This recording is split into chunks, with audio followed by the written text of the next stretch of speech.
I was sitting in my garage workshop in Phoenix, Arizona, testing the backup generator I'd just finished repairing when Sharon Whitmore came marching up my driveway like she owned the entire subdivision. It was a Tuesday afternoon in late July, and the temperature had hit 114 degrees, which meant everyone with sense was inside their air-conditioned houses. But not Sharon. The president of the Saguaro Hills Homeowners Association never let a little thing like heat stroke get in the way of her mission to make everyone else miserable. "Aaron Johnson," she called out, waving a manila folder above her head. "I need to speak with you immediately." I wiped the grease off my hands with a shop towel and turned down the generator, which had been purring like a kitten after I'd replaced the carburetor. I'd been an electrical engineer before taking early retirement at 45, and now I spent my days fixing things in my garage and consulting remotely for a few select clients. The generator work was just a hobby, something to keep my hands busy. "What can I do for you, Sharon?" I asked, keeping my tone neutral. I'd learned over the past 3 years of living in this HOA-controlled neighborhood that showing any emotion around Sharon was like throwing gasoline on a fire. She stopped at the entrance to my garage, her face red from more than just the heat. Sharon was in her early 50s, with short blonde hair that looked like she'd styled it with a weed whacker and a permanent scowl that had carved deep lines around her mouth. She wore khaki capri pants and a pink polo shirt with the HOA logo embroidered on the chest, her unofficial uniform for when she was on official HOA business. "This generator," she said, pointing at my workbench where the Honda EU 3000IS sat, "is in violation of HOA Statute 47, subsection B, which clearly states that no mechanical equipment producing noise above 60 decibels can be operated in residential garages between the hours of 7 a.m. and 7 p.m.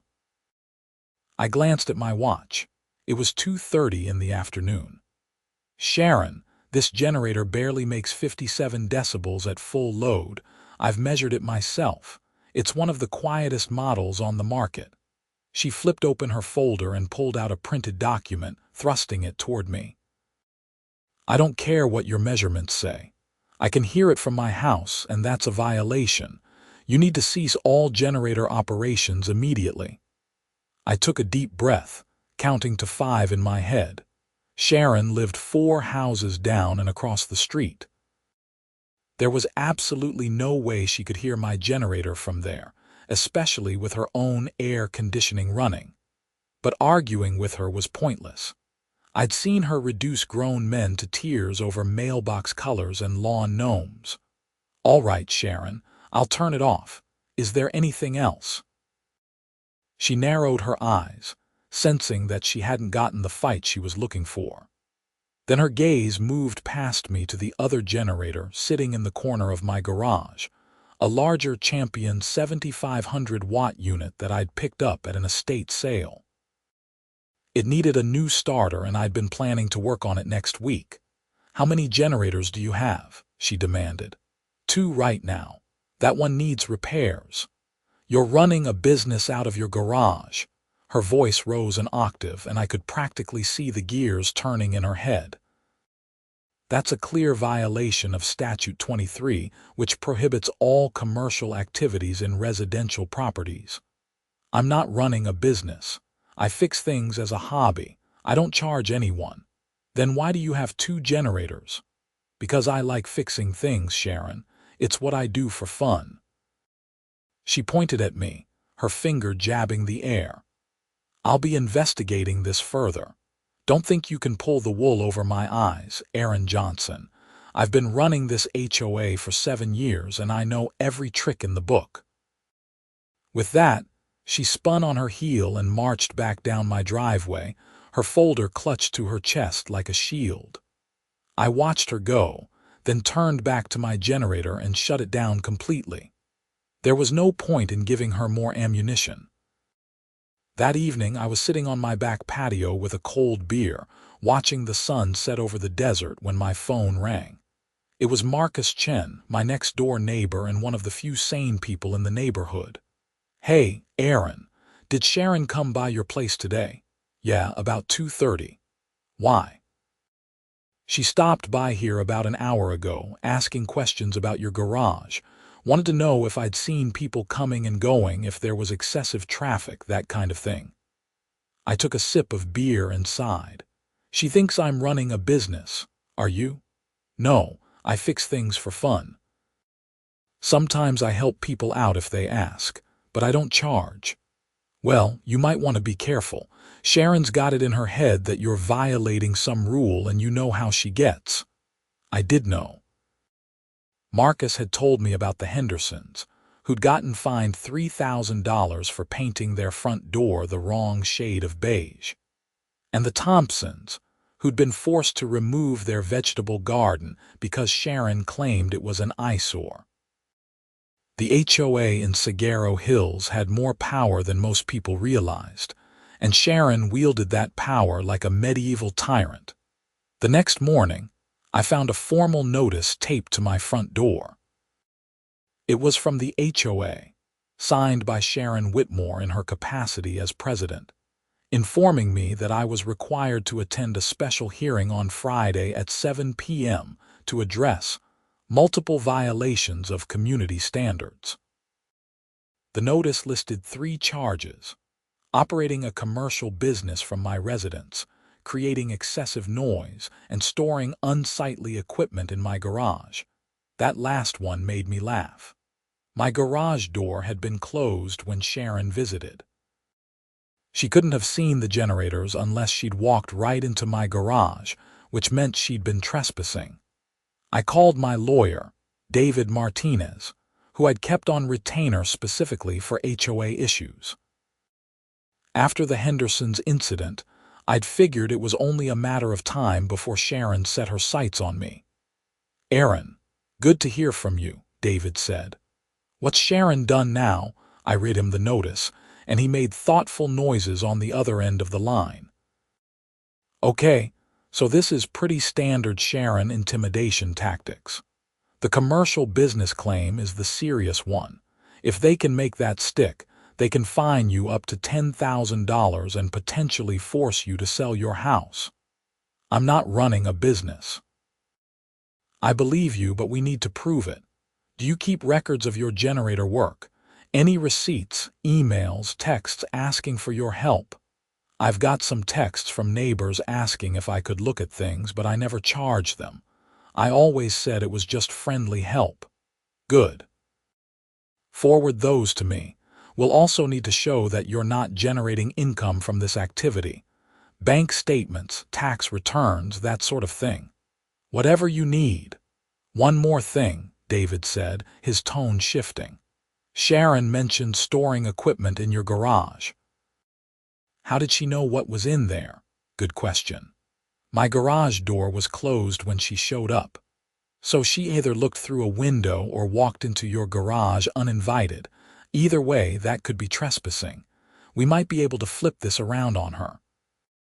I smiled for the first time that day. "I like the way you think." Friday evening came fast. The HOA meeting was held in the community center, a bland stucco building near the entrance to our subdivision. I arrived at 6:55 p.m. with David at my side, both of us dressed in business casual. David carried a briefcase stuffed with documents, and I had my laptop bag with photos and sound recordings from my generator tests. The community center's main room was set up like a courtroom, with a long table at the front for the HOA board and rows of folding chairs for residents. About 20 people were scattered throughout the room, most of them looking bored. These meetings were usually tedious affairs involving discussions about landscaping budgets and pool maintenance schedules. Sharon sat at the center of the board table, flanked by the other 4 board members: Vice President Linda Hayes, Treasurer Robert Palmer, Secretary Jennifer Wu, and Member-at-Large Craig Davidson. Sharon looked particularly pleased with herself, her folder open in front of her and a gavel resting near her right hand. An actual gavel, like she was a judge. "This meeting will come to order," Sharon announced, banging the gavel 3 times. "We have a special hearing tonight regarding violations by resident Aaron Johnson of 4782 Desert Willow Drive. Mr. Johnson, please come forward." David and I walked to the front and took seats at a small table facing the board. I could feel everyone's eyes on me, and I heard whispers behind us. "Mr. Johnson," Sharon began, her voice dripping with false formality, "you have been charged with 3 violations of our community covenants, conditions, and restrictions. First, operating a commercial business from your residence in violation of Statute 23. Second, creating excessive noise in violation of Statute 47, subsection B. Third, storing unsightly equipment visible from the street in violation of Statute 31. How do you plead?" David stood up. "Mrs. Whitmore, this isn't a criminal proceeding. My client doesn't plead to anything. We're here to address your concerns and demonstrate that no violations have occurred." Sharon's face flushed. "Mr. Martinez, I'm well aware that you like to play games with HOA regulations, but I've been doing this for 7 years, and I know what I'm talking about." "Then let's proceed with the evidence," David said smoothly. "I'd like to address each charge in turn." For the next 30 minutes, David methodically dismantled Sharon's case. He showed bank statements proving I had no income from generator repairs. He presented text messages from neighbors confirming that I'd never charged for my help. He played sound recordings demonstrating that my generator operated well below the noise threshold. And for the final charge about unsightly equipment, he pulled up photos showing that my garage door had been closed the entire week, making it impossible for anything inside to be visible from the street. "Mrs. Whitmore," David said, "I have just one question. How did you know Mr. Johnson had generators in his garage if his garage door was closed?" Sharon's face went from red to purple. I could see through the window. My client's garage has no windows." The room went silent. Robert Palmer, the treasurer, leaned over and whispered something to Sharon. She shook her head violently. I may have glanced inside when the door was briefly open. "According to my client, the door was closed the entire time you were at his property. Which means you either opened the door yourself without permission, or you're admitting to peering into his private garage. Either way, that's trespassing." Sharon slammed her hand on the table. "This is ridiculous. Everyone knows he's running a business. I've seen people dropping off equipment." "Where's your evidence?" David asked. "Photos, video, witness statements." Sharon opened and closed her mouth like a fish. She had nothing. Jennifer Wu, the secretary, cleared her throat. "Mrs. Whitmore, I think we need to dismiss these charges. There's no evidence of any violations." "I agree," Craig Davidson added. "This seems like a waste of everyone's time." Sharon looked at each board member in turn, her expression desperate. "But the noise, I can hear it from my house." I stood up for the first time. "Sharon, you live 4 houses away across the street. There's no way you can hear a 57 decibel generator from that distance. For reference, normal conversation is about 60 decibels.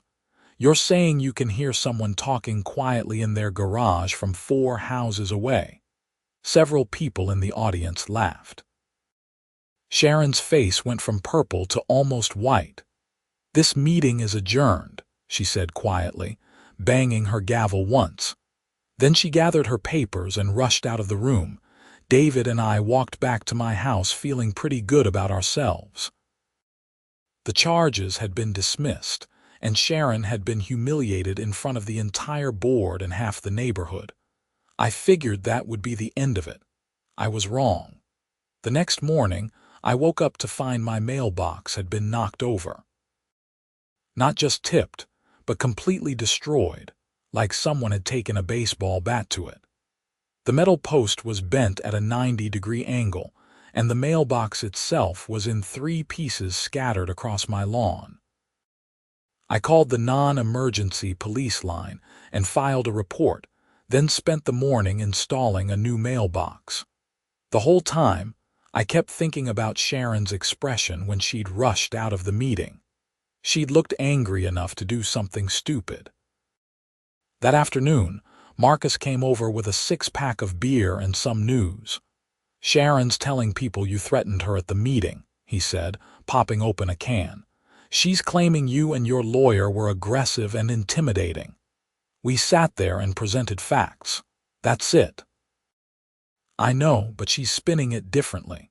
She's also saying that you're part of some kind of conspiracy to take over the HOA board." I laughed, but it wasn't funny. "I don't want anything to do with the HOA board. I just want to be left alone." "Well, you might want to watch your back. Sharon doesn't take defeat well. Remember what happened to the Thompsons?" I did remember. The Thompsons had fought back against the vegetable garden ruling, and suddenly they started getting citations for every tiny thing. Their grass was too long. Their house number wasn't visible enough from the street. Their trash cans were out 15 minutes past the collection deadline. They'd eventually sold their house and moved to Scottsdale just to escape the harassment. Over the next week, I received 4 citations from the HOA. One claimed my lawn was 3.2 inches tall when the maximum height was 3 inches. Another said my house number needed repainting because it had faded to an unacceptable degree. A third citation stated that I'd left my trash cans visible from the street past the 7 p.m. deadline on Wednesday, which was false because I'd brought them in at 6:30. The fourth claimed I had an unauthorized vehicle parked in my driveway, referring to my perfectly legal Honda Civic. Each citation came with a $50 fine. David filed appeals for all of them, but the process was exhausting. Sharon was clearly trying to bury me in paperwork and fines, hoping I'd either give up or make a mistake she could exploit. Then, on a Wednesday afternoon 2 weeks after the hearing, everything changed. I was in my garage working on the Champion generator when Sharon appeared in my driveway again. But this time, she didn't look angry. She looked desperate. "Aaron," she said, her voice strained, "I need your help."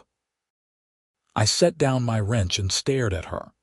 After everything she'd put me through, she had the audacity to ask for help with what? I asked cautiously. "My generator. The power's been flickering all week, and APS says there's going to be rolling blackouts this afternoon because of the heat. I need my generator working." I remembered that Sharon had a large backup generator installed on the side of her house. It was a permanent installation, one of those Generac units that kicked on automatically when the power went out. They were expensive systems, usually running $15,000 to $20,000. "Call the company that installed it," I said. I did. "They can't come out until Monday. I need it fixed now. I have medications that need to be refrigerated and my husband's oxygen concentrator needs power." I didn't know Sharon's husband needed oxygen. She'd never mentioned it before. "What's wrong with it?" "I don't know. It's just not turning on. I tried the test button and nothing happens." I wiped my hands on a shop towel, thinking. Part of me wanted to tell Sharon to figure it out herself. She'd made my life hell for the past 2 weeks, and before that, she'd been a constant thorn in my side. But I also thought about her husband, who I'd seen a few times in their yard. He was a thin, frail man who moved slowly. If he really needed an oxygen concentrator and the power went out. "All right," I said. "Let me grab my tools." Sharon's face flooded with relief. "Thank you, Aaron. I really appreciate this." I loaded my toolbox and multimeter into my truck and followed Sharon to her house. The generator was mounted on a concrete pad on the side of her house, partially hidden by some desert landscaping. It was a Generac Guardian 22 kW, top of the line. These units were designed to run automatically during power outages, drawing natural gas from the home supply line. I spent 20 minutes testing the system. The natural gas line was fine. The transfer switch was working. But when I opened the control panel, I immediately saw the problem. The controller board had a blown capacitor, a common issue in Phoenix's extreme heat. The capacitor was bulging and discolored, clearly failed. "Your controller board's fried," I told Sharon. "That capacitor's blown and probably took some other components with it. Can you fix it?" "I'd need to replace the entire control board. That's not something I have lying around." "You'd need to order the part from Generac or an authorized dealer." Sharon's face fell. "How long would that take?" "A few days, maybe a week, depending on availability." "But the blackouts are supposed to start this afternoon," I thought for a moment. "I might be able to rig up a temporary fix." "Bypass the controller and run it manually. It won't be automatic, but you could start it when you need it." "How long would that take?" "Couple hours, maybe. It's not a permanent solution, but it'll work until you get the part." Sharon looked at me, her eyes calculating. "How much would you charge?" And there it was. The question I'd been waiting for without realizing it. I thought about all the generators I'd fixed for neighbors. All the times I'd said, "Don't worry about it," or "Just happy to help." I thought about Marcus's washing machine that I'd repaired last month, spending 4 hours tracking down a faulty drain pump. I thought about the Miller's garage door opener that I'd fixed in the middle of summer heat. Never charged anyone a dime. But Sharon wasn't a neighbor asking for friendly help. She was the person who tried to find me out of my house. She destroyed my mailbox. She'd filed false citations against me. And now she wanted my professional expertise, the skills I'd developed over 25 years as an electrical engineer, to solve her problem. "Well," I said slowly, "since you've made it clear that I'm running a professional business, I suppose I should charge professional rates." Sharon blinked. "What does that mean?" "My consulting rate when I was working was $200 an hour with a 4-hour minimum, so that would be $800. Her face went red again. $800. That's robbery," I shrugged. "That's the standard rate for emergency electrical work." "Actually, most electricians in Phoenix charge more than that for same-day service. But if you think it's too expensive, you're welcome to call someone else." "I've called everyone. No one can come until next week." "Then I guess you'll have to decide how much your husband's oxygen concentrator is worth to you." I started packing up my tools. Sharon watched me, her hands clenching and unclenching. "Wait," she said finally. What if we could work something out?" "What kind of something?" "I could drop the citations, all of them, and I won't file anymore." I stopped packing and looked at her. "That's not enough. You've cost me time and legal fees. You destroyed my mailbox, and you've been harassing me for weeks." "What do you want?" I thought about it. What did I want? Money. I didn't need it. Revenge, that wasn't my style. But there was something I wanted, something that would benefit not just me but everyone in the neighborhood. "I want you to resign from the HOA board," I said. Sharon gasped like I'd slapped her. "Absolutely not. I've been president for 7 years. I built this HOA from nothing. You've been a tyrant for 7 years. You've made people's lives miserable over mailbox colors and garden gnomes. You've abused your power and used the HOA as your personal fiefdom. So here's the deal.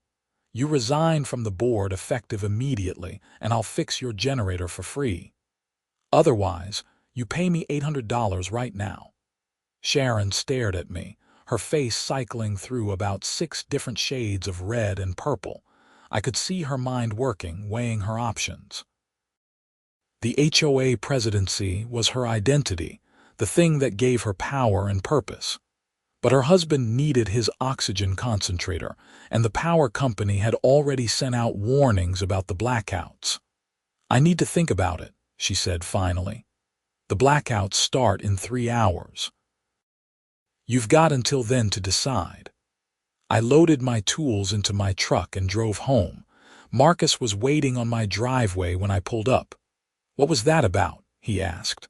I told him everything, from the broken generator to my ultimatum.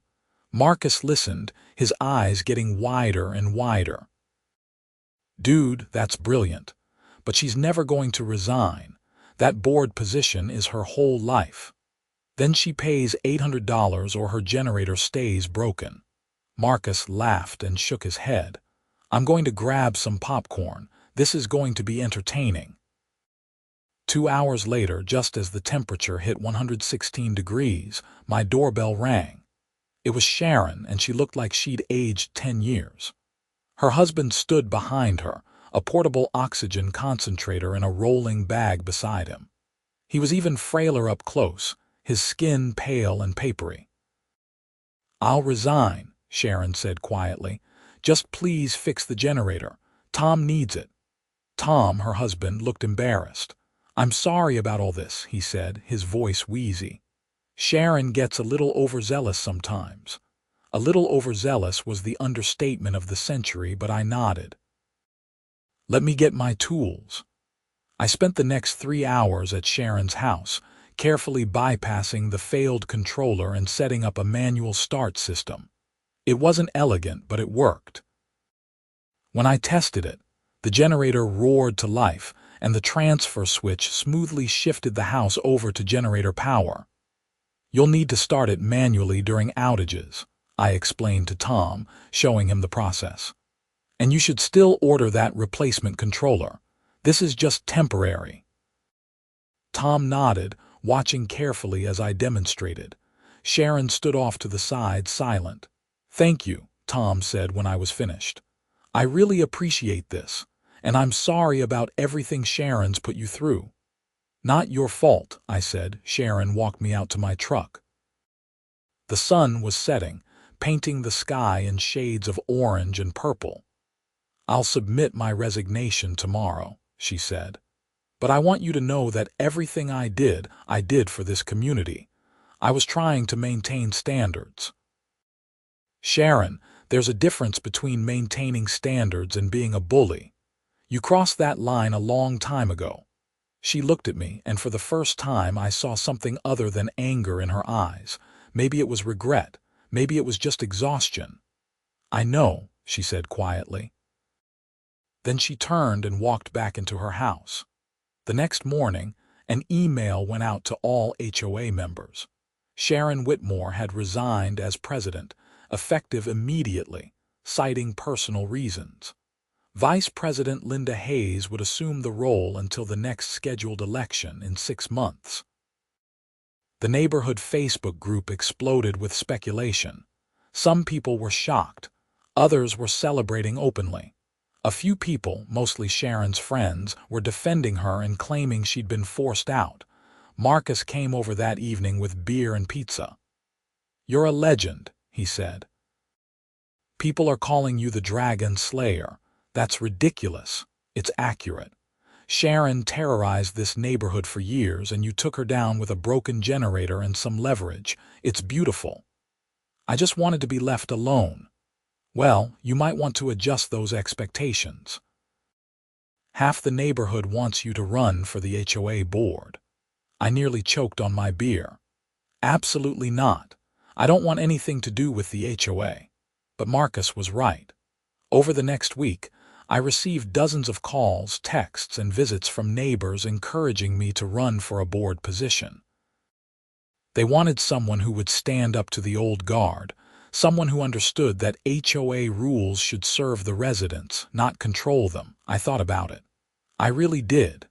But in the end, I declined. Instead, I helped Marcus prepare to run for the board.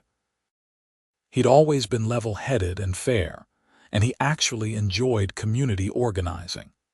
He seemed like the perfect person to help reshape the HOA into something more reasonable. The rolling blackouts that APS had warned about turned out to be minor, only lasting a few hours over 3 days. Sharon's generator performed perfectly each time, and Tom's oxygen concentrator never lost power. I checked on them once, just to make sure everything was working, and Tom answered the door with a grateful smile. "Working like a charm," he said. "I ordered that replacement part. Should be here next week." "Good. You need any help installing it?" Sharon's nephew is coming down from Flagstaff. He's an electrician. "But thank you." I didn't see Sharon during that visit, and I didn't ask about her. Some bridges once burned are better left as ashes. Linda Hayes turned out to be a reasonable HOA president. One of her first acts was to review all pending citations and appeals. She threw out all 4 of my citations, along with about 30 others that Sharon had filed against various residents over the past year. She also formed a committee to review the HOA bylaws and identify rules that were overly restrictive or outdated. I was asked to join that committee. After some consideration, I agreed. It seemed like the kind of practical, useful work that might actually improve people's lives without requiring me to deal with the political drama of board meetings. Over the next 2 months, our committee proposed changes to dozens of rules. We increased the maximum grass height from 3 inches to 4. We expanded the approved color palette for front doors to include more than just 5 shades of beige. We eliminated the rule prohibiting vegetable gardens in front yards, as long as they were maintained. We reduced noise restriction hours and increased the decibel threshold to something more reasonable. Most importantly, we established a clear appeals process for citations, with an independent mediator who wasn't on the HOA board. Too many of Sharon's citations had been rubber-stamped by her cronies on the board, with no real oversight. The proposals went to a community vote in October. They passed with 87% approval, one of the highest turnout rates in the HOA's history. Marcus won his board seat in the same election, running on a platform of reasonable rules, reasonable enforcement. He got 62% of the vote, crushing his opponent, who'd been one of Sharon's allies. I went back to my garage and my generators, fixing things for neighbors and occasionally consulting on engineering projects. The difference now was that I didn't have to look over my shoulder every time I started up a power tool. No one was measuring my grass with a ruler or photographing my trash cans or sending citation letters in the mail. One afternoon in November, I was testing a generator I'd repaired when a car pulled into my driveway. I didn't recognize the vehicle, a silver Lexus SUV. A woman in her early 40s stepped out, professionally dressed in a business suit. "Aaron Johnson?" she asked. "That's me. My name is Teresa Thompson. I'm a reporter with the Arizona Republic. I'm doing a story on HOA reform and your name keeps coming up. Would you be willing to talk with me?" I almost said no. I didn't need publicity or attention. But then I thought about the Hendersons, who'd been forced out of their home over a door color. I thought about the Thompsons, who'd abandoned their vegetable garden to escape harassment. I thought about all the people living in HOA-controlled communities who felt powerless against petty tyrants like Sharon. "Sure," I said. "What do you want to know?" Teresa's article ran 2 weeks later, on the front page of the local section. It told the story of Saguaro Hills, from Sharon's reign of terror to the community's pushback and reform. My confrontation with Sharon over the generator was a central part of the story, though Teresa was careful to paint it as a symptom of broader problems rather than a personal vendetta. The article quoted Tom Whitmore, who spoke candidly about his wife's obsession with HOA rules and how it had damaged their relationships with neighbors. It quoted Linda Hayes, who outlined the changes the new board was implementing. and it quoted several residents who described how the reforms had improved their quality of life. The article also included a sidebar about HOA reform movements across Arizona and the country, citing statistics about the growing number of communities pushing back against overly restrictive rules and authoritarian boards. It turned out Saguaro Hills wasn't unique. We were just one small example of a much larger problem. The article generated a lot of attention. Local TV news ran follow-up stories. The Arizona Republic published several letters to the editor, most of them from people sharing their own HOA horror stories.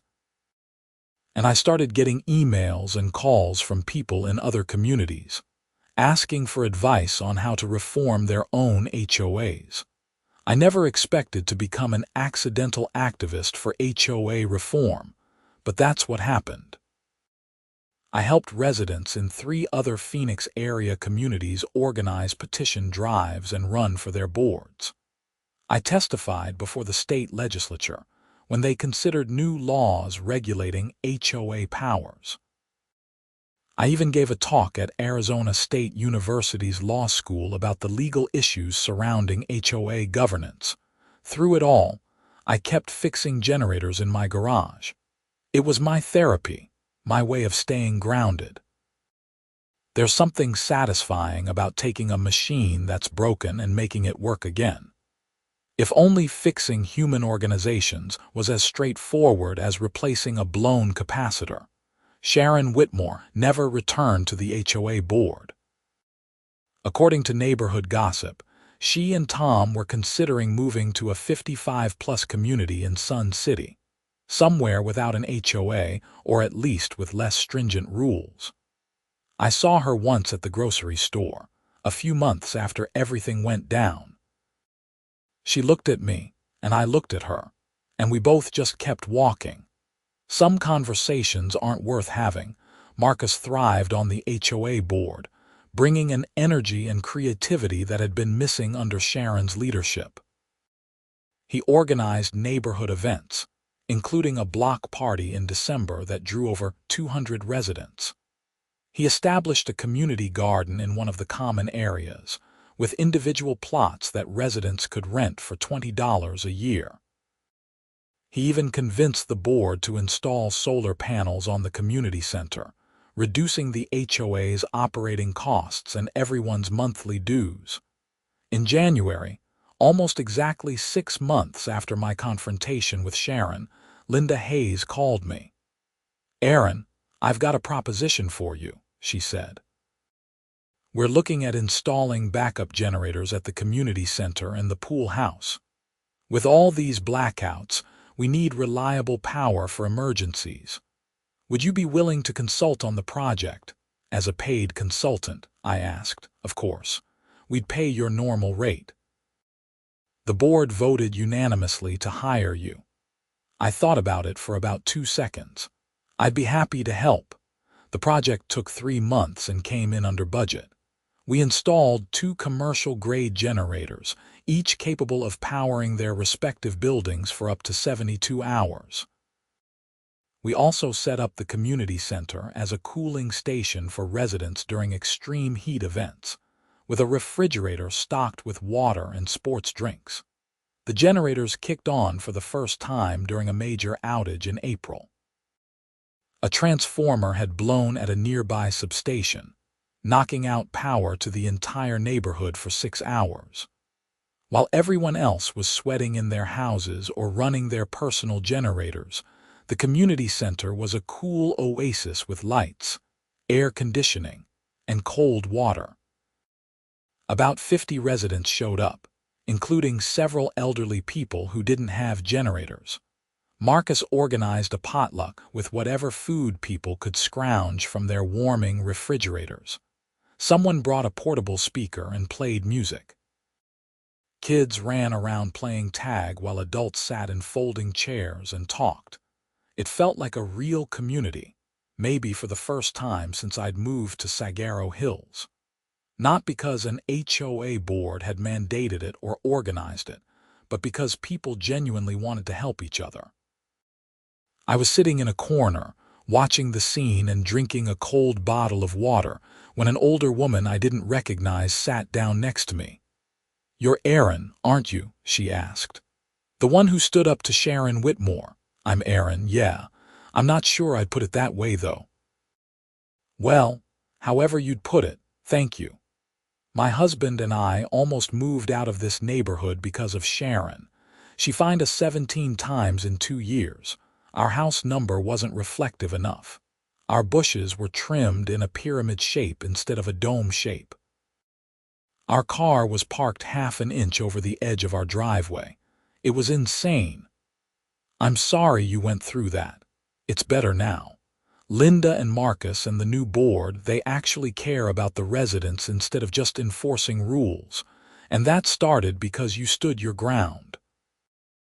I didn't know what to say to that, so I just nodded. She patted my hand and stood up. "Anyway, I wanted to say thank you. Sometimes one person really can make a difference." After she walked away, I sat there thinking about the past year. About Sharon demanding access to my generator, about the confrontation and ultimatum, about everything that had followed.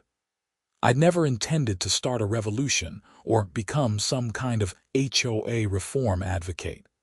I just wanted to be left alone to fix generators in my garage. But maybe that was how change happened.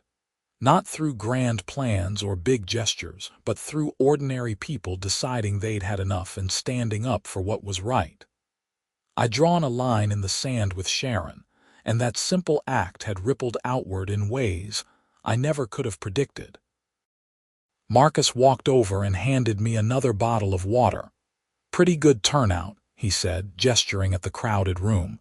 "Yeah, this was a good idea, using the generators for a cooling station. Your generators, your design, your expertise." "Our community," I said. Marcus grinned. "Look at you, getting all sentimental." "Shut up." We sat there in comfortable silence, watching our neighbors talk and laugh and help each other. The power came back on around 9 p.m., and people slowly filtered out, thanking Marcus and Linda and the other board members as they left. I was packing up my things when Linda approached me. "Aaron, I know you've said you don't want to run for the board, but I want you to reconsider. We need people like you, people with technical expertise and common sense." "Linda, I appreciate it, but I'm not a politician. I'm an engineer. I fix things." "That's exactly what the board needs. Someone who sees problems and fixes them instead of creating them." "I'll think about it," I said, which was my polite way of saying no. But as I drove home that night, I did think about it.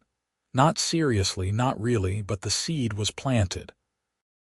Maybe someday, if the board needed me, I'd consider it.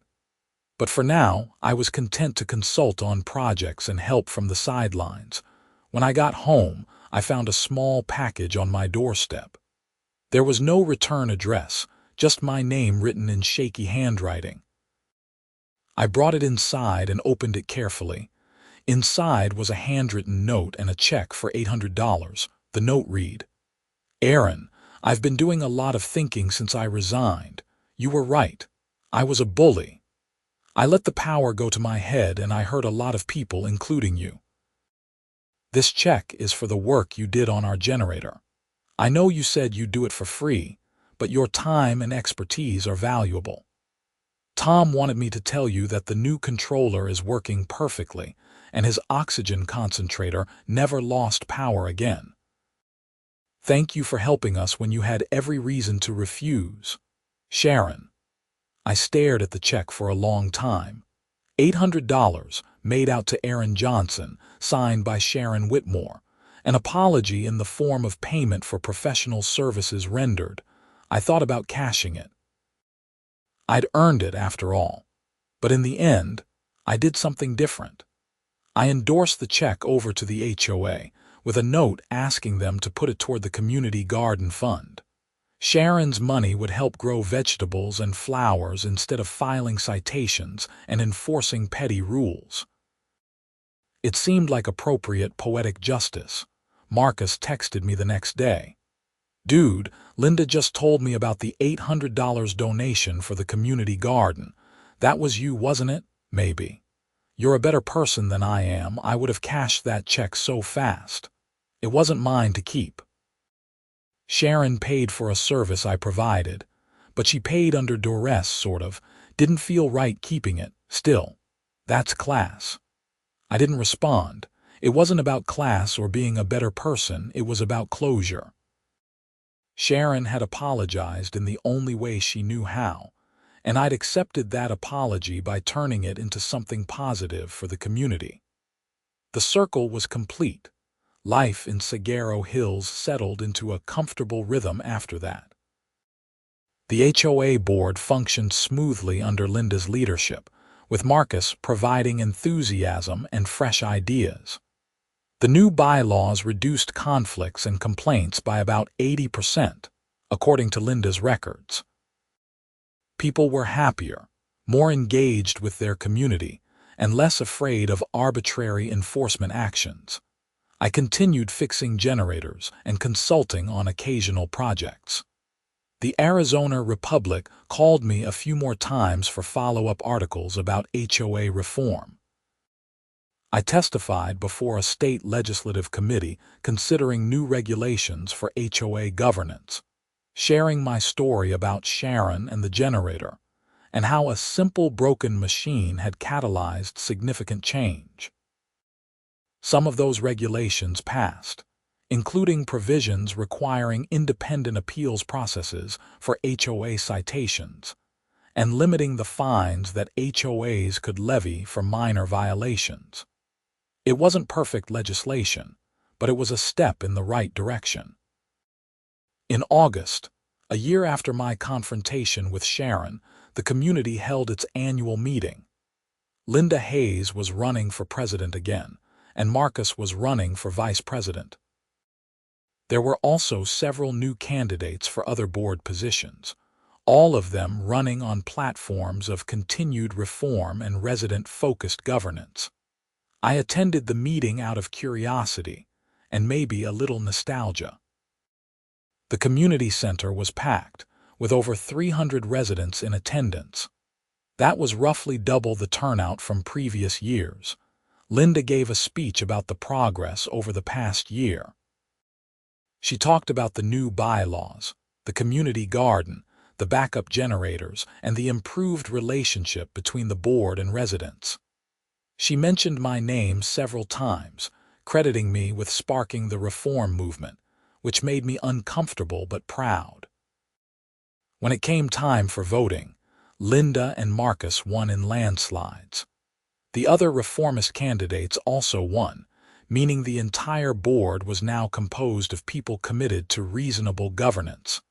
After the meeting, a group of about 15 residents came up to me. "Aaron, we wanted to thank you," one of them said. "You changed this place for the better." "I just fixed a generator," I said. "You did a lot more than that. You showed us that we didn't have to accept Sharon's tyranny. You gave us permission to fight back." I looked at their faces, all smiling and grateful, and I felt something loosen in my chest. Maybe I had made a difference. Maybe one person really could change things if they were willing to stand up at the right moment. "Well," I said, "I'm glad it worked out. Now, if you'll excuse me, I've got a generator waiting for me at home." They laughed, and we chatted for a few more minutes before I headed out. As I walked to my truck, I saw a familiar car in the parking lot. The silver Lexus SUV. Teresa Thompson was standing beside it, camera in hand. "Aaron." She called. "Do you have a minute?" "For what?" Follow-up story.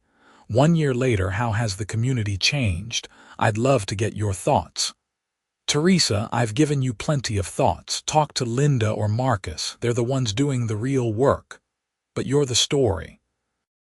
The engineer who took down an HOA tyrant with a broken generator. People love that narrative. It's not about me. It never was." She looked at me for a long moment, then nodded. "All right. But can I ask one question off the record?" "Sure. Do you regret any of it?" The confrontation with Sharon, the ultimatum, all the attention that followed, I thought about it. Did I regret standing up to Sharon? No. Did I regret making her resign? No. Did I regret the media attention and the HOA reform work and becoming a public figure? Sometimes, yeah. I'd never wanted that, but it had led to real change, not just in Saguaro Hills but in other communities across Arizona. No regrets, I said finally, but I'm ready for things to go back to normal. Are they ever going to do that? I hope so. Teresa smiled. For what it's worth, I think what you did was important, not just for this community but for a lot of people who feel powerless against their HOAs. You showed them it's possible to fight back and win. Or I just got lucky. Luck favors the prepared, Aaron, and you were definitely prepared. She got in her car and drove away. I stood there for a minute, watching the sunset paint the sky orange and red, then got in my truck and headed home. The house was quiet when I arrived. I grabbed a beer from the refrigerator and went out to my garage. The Champion generator was waiting for me, still needing that new starter. I'd been putting it off for months, always finding some other project or distraction. But tonight, I wanted to work with my hands. I wanted to take something broken and make it whole again. It was what I was good at, what I enjoyed, what gave me purpose. I pulled out my tools and got to work. The familiar rhythm of disassembly and diagnosis was soothing. Remove the old starter, test the connections, check the flywheel, verify the battery. Simple, logical, fixable problems with clear solutions. By midnight, I had the new starter installed and tested. The generator roared to life on the first pull, running smooth and strong. I let it run for 30 minutes, checking voltage and frequency, making sure everything was perfect. When I finally shut it down and cleaned up my workspace, I felt satisfied in a way that had nothing to do with HOA politics or community reform. This was pure craftsmanship, the simple joy of fixing something broken. My phone buzzed with a text from Marcus. Hey, some people are getting together at the community center Saturday for a barbecue. You should come. I considered declining. I'd been to enough community events lately.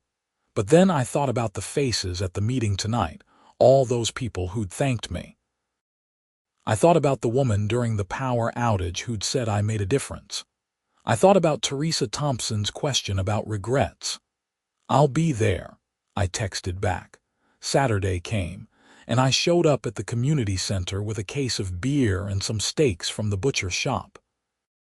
About 40 people were there, grilling food and playing cornhole and sitting in lawn chairs talking. Marcus had set up speakers playing classic rock, and someone had brought their kids who were running around with water guns. It was casual and relaxed, nothing formal or organized. Just neighbors being neighbors, enjoying each other's company without any HOA drama or politics. I ended up in a conversation with Robert Palmer, the former treasurer who was still on the board. We talked about generator maintenance and backup power systems. He mentioned that his church was looking into installing a generator for their community outreach programs. You should talk to Aaron, Marcus said, walking up with a plate of food. He's the generator expert. I know, Robert said. That's why I'm asking. We spent 20 minutes talking through options and costs. Robert took notes on his phone, and we agreed to meet at the church the following week to assess their needs. After he walked away, Marcus elbowed me. See, you can't escape it. Everyone wants your generator expertise. It's not a bad problem to have. And you're not charging professional rates anymore, only for people who have tried to find me out of my house. Marcus laughed. Fair enough. The barbecue lasted until sunset. As people packed up and headed home, Linda Hayes approached me with a serious expression. Aaron, I need to tell you something, she said. Sharon and Tom are moving. They bought a condo in Sun City. They're leaving next month. How do you know? Sharon called me. She wanted to apologize formally to the board for her actions. It was actually quite gracious. She admitted she'd let the power corrupt her, and she wanted to make amends before leaving. That's good, I guess. She also asked me to give you something. Linda handed me an envelope. Inside was a handwritten letter from Sharon. It was 2 pages long, written in the same shaky handwriting as the note that had come with the check. The letter was a detailed apology. Sharon explained how the HOA presidency had become her entire identity after she retired from her job as an office manager. She'd felt powerless in other areas of her life, especially as Tom's health declined, and the HOA was the one place where she had control. She acknowledged that she'd abused that control and hurt people who didn't deserve it. She specifically apologized to me for the harassment, the false citations, and destroying my mailbox.